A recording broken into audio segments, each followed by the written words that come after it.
بسم اللہ الرحمن الرحیم. ناظرین، آپ یوٹیوب چینل دیکھ رہے ہیں. میں اقبال سبحانی.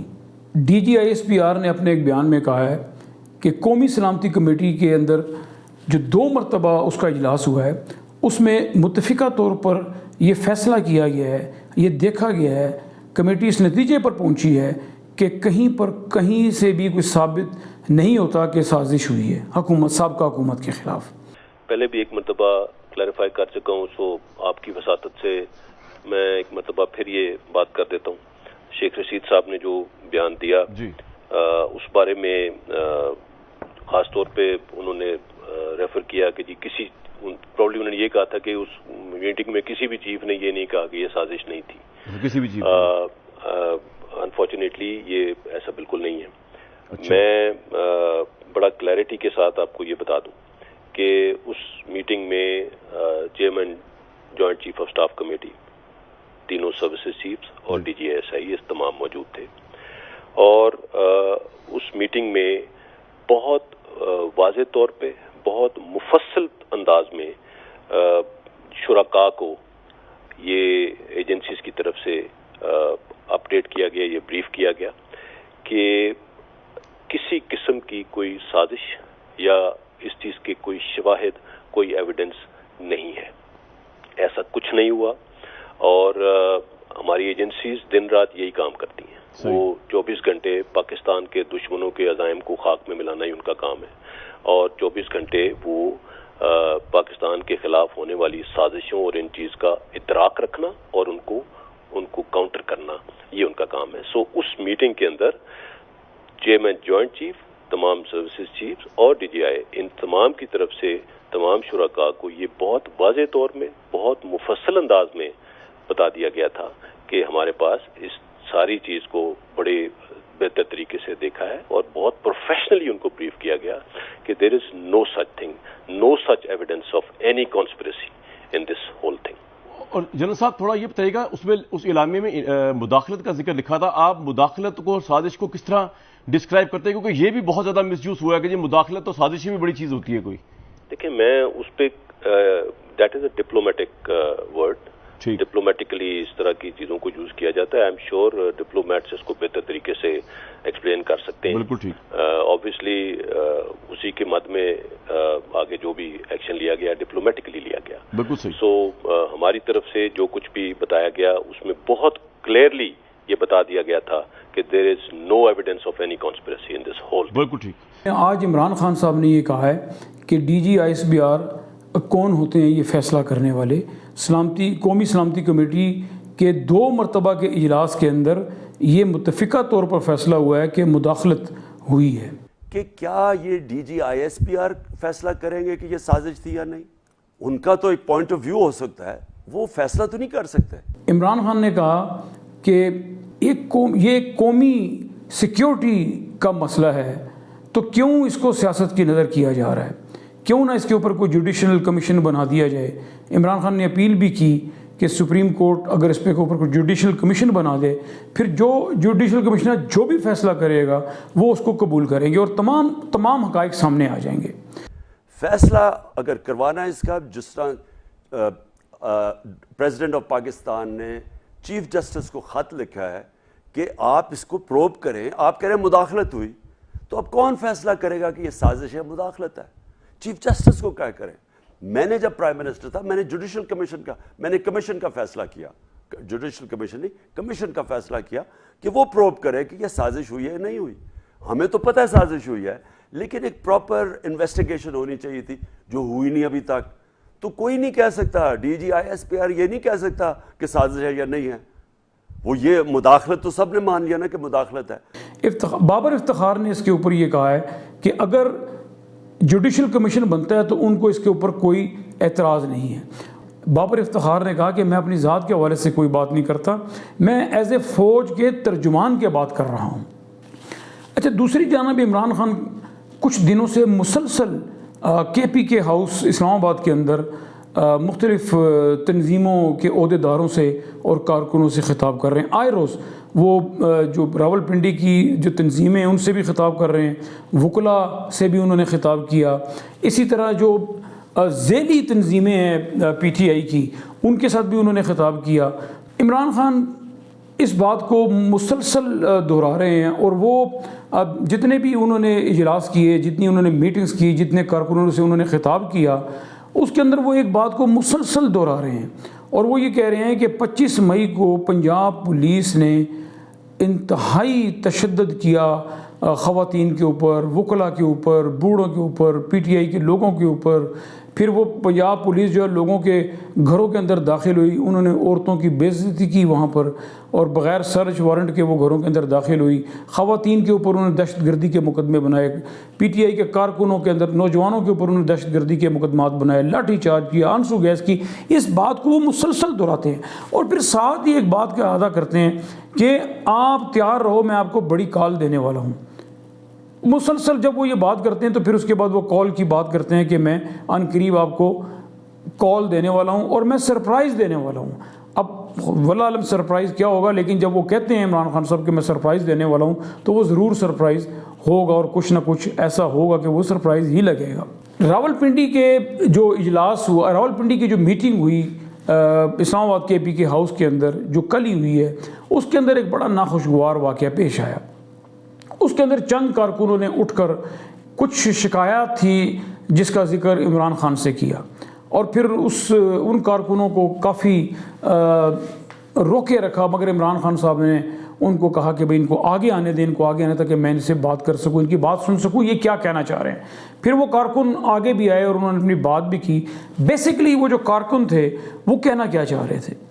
وہ کہنا یہ چاہ رہے تھے عمران خان صاحب کو کہ جناب بات یہ ہے کہ جتنے پاکستان تحریک انصاف کے نظریاتی کارکن ہیں، جو پرانے کارکن ہیں، جو متحرک کارکن ہیں، جو ٹیلنٹڈ کارکن ہیں، جو میرٹ پہ اوپر آنے والے کارکن ہیں، ان میں کوئی کارکن یہاں نہیں آیا۔ وہ آٹے یہاں جو کارکن بیٹھے ہیں یہ آٹے میں نمک کے برابر ہے۔ تو آپ کے ارد گرد عمران خان صاحب، آپ کے ارد گرد کچھ خوش آمدیوں نے اور کچھ ایسے لوگوں نے گھیرا ڈالا ہوا ہے کہ وہ آپ کو کانوں کان خبر نہیں ہونے دیتے کہ آپ سے کارکن ملنا چاہتے ہیں۔ آپ سے بے شمار بے انتہا کارکن جو ہیں وہ بیٹھے ہوئے ہیں جو آپ سے ملنا چاہتے ہیں۔ یاد رکھیے گا عمران خان صاحب کہ 25 مئی کے ڈی چوک کے جو دھرنا کہیں یا اس روز کا وہ جلسہ کہیں، ریلی جلوس جو مرضی کہیں، اس کو اگر کسی نے ڈی چوک کے سارے اس علاقے کو بھرا تھا تو وہ راولپنڈی اسلام آباد کے کارکنوں نے بھرا تھا۔ مگر مجھے افسوس سے کہنا پڑتا ہے کہ ایسے لوگ موجود ہیں کہ جو ان کارکنوں کو آپ تک رسائی نہیں ہونے دیتے۔ میں آج کی اس اپنی وی لاگ کے ذریعے عمران خان صاحب آپ سے یہ اپیل کرتا ہوں کہ خدارا آپ اپنے ذرائع سے، جو آپ کے ارد گرد دائیں بائیں جو لوگ ہیں ان سے نہیں، اور آپ کے بے شمار ذرائع ہیں، ان ذرائع سے آپ راولپنڈی کے کارکنوں کے حوالے سے کوئی سروے کروا لیں، کوئی پوچھ گچھ کروا لیں، کسی طریقے سے ان کارکنوں تک آپ کا کوئی بھی آدمی پہنچ جائے اور آپ کسی طریقے سے ان کے ساتھ کوئی ملاقات کر لیں اور ان سے پوچھ لیں کہ وہ آپ کو کیا کہنا چاہ رہے ہیں۔ یہ وہ کارکن ہیں کہ جو آپ کے اوپر مرنے کے لیے بھی تیار ہیں، جو آپ کے اور جیسے کہ وہ ایک کارکن کی میں وہ آواز سن رہا تھا، میں نے تو وہ اس کے اوپر دیکھا سوشل میڈیا کے اوپر کہ اس نے کہا کہ راولپنڈی کی تمام نشستیں جو ہیں وہ کلین سویپ کی پی ٹی آئی نے، ان کارکنوں کا کوئی پتہ نہیں۔ ویسے تو اس میں کوئی شک نہیں ہے کہ عمران خان صاحب کا طلسم ہے، عمران خان صاحب کا جادو، ان کی شخصیت ہے، اور باقی کسی کی کیا وہ ہوگی، مگر یہ بات کسی حد تک بھی درست ہے کہ کیوں نہ ان کارکنوں کو جو ناراض تو شاید نہیں ہوں گے آپ سے، اور آپ کے تو ظاہر ہے وہ ٹائیگر ہیں اور آپ کے لیے وہ دن رات کام بھی کرتے ہیں، تو آپ یہ باقی جو لوگ ہیں شاید وہ ان کو پسند نہیں کرتے ہوں گے، یا شاید ان کے دوسرے لوگ اتنے ہوں گے کہ وہ ان کو آگے آنے نہیں دیتے ہوں گے، تو آپ برائے مہربانی ان کارکنوں سے کسی طریقے سے، کیونکہ ان کی اپروچ تو آپ تک ہے نہیں، وہ تو آپ تک پہنچ نہیں سکتے، تو آپ برائے کرم عمران خان صاحب ان کارکنوں کو کسی طریقے سے اپنے پاس بلا لیں اور سن لیں، پوچھ لیں، ان کی شکایت سن لیں، یا ان کا گلہ شکوہ سن لیں، یا ان کی کوئی تجاویز سن لیں، کیونکہ آپ نے کال دی ہوئی ہے، آپ کال دینے والے ہیں۔ آپ یہ کہہ رہے ہیں کہ میں کال دوں گا، اور میں چاہتا ہوں کہ راولپنڈی اسلام آباد سے زیادہ لوگ آئیں، تو اگر راولپنڈی اسلام آباد سے زیادہ لوگ آپ کو چاہیے تو کم سے کم آپ ان لوگوں کو، جو میں سمجھتا ہوں، میں آپ کو گارنٹی وثوق کے ساتھ یہ بات کہتا ہوں کہ وہ تھوڑے لوگ نہیں ہیں، بہت بڑی تعداد کے اندر وہ لوگ ہیں۔ میں آپ کو ایک چھوٹی سی مثال دیتا ہوں کہ جو پنڈی کے سراؤنڈنگز ہیں، جو پنڈی کے سائڈوں پہ جو لوگ ہیں وہ تو ہیں ہی ہیں، لیکن پنڈی شہر کی کوئی نمائندگی نہیں ہے۔ پنڈی شہر کی کارکنوں کی نمائندگی نہ ہونے کے برابر ہے۔